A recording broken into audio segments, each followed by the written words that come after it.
Babaeng saksakan ng ganda.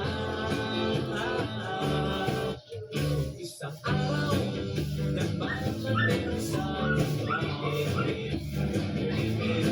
Para makita, babaeng saksakan ng ganda.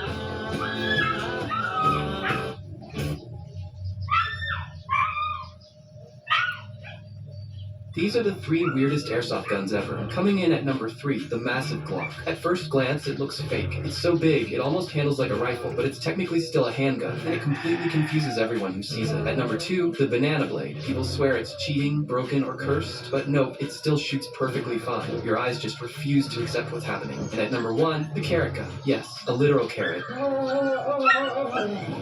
These are the 3 weirdest airsoft guns ever. Coming in at number 3, the massive Glock. At first glance, it looks fake. It's so big, it almost handles like a rifle, but it's technically still a handgun, and it completely confuses everyone who sees it. At number 2, the banana blade. People swear it's cheating, broken, or...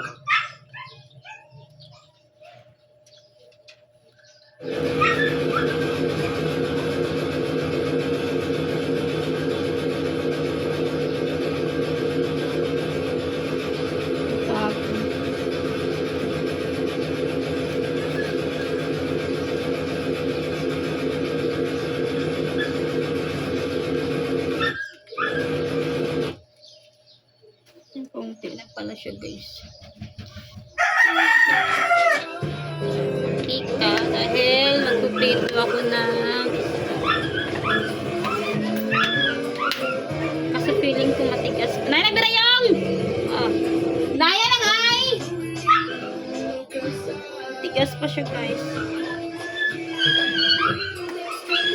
Naya lang!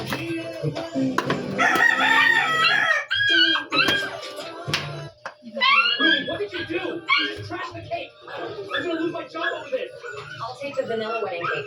And no peanuts, okay? I'm allergic. Got it. 0 peanuts, guaranteed. Wait, was it no peanuts?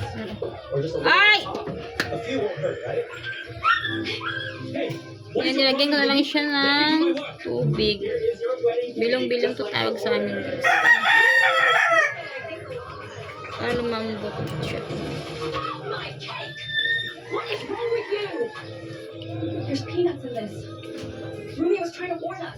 Guys, Rumi totally saved my life. Like and subscribe for Rumi. Rumi.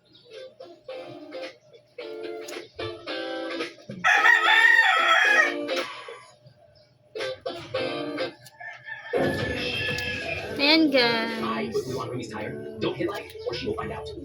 Ladies and gentlemen, whoever reaches the finish line first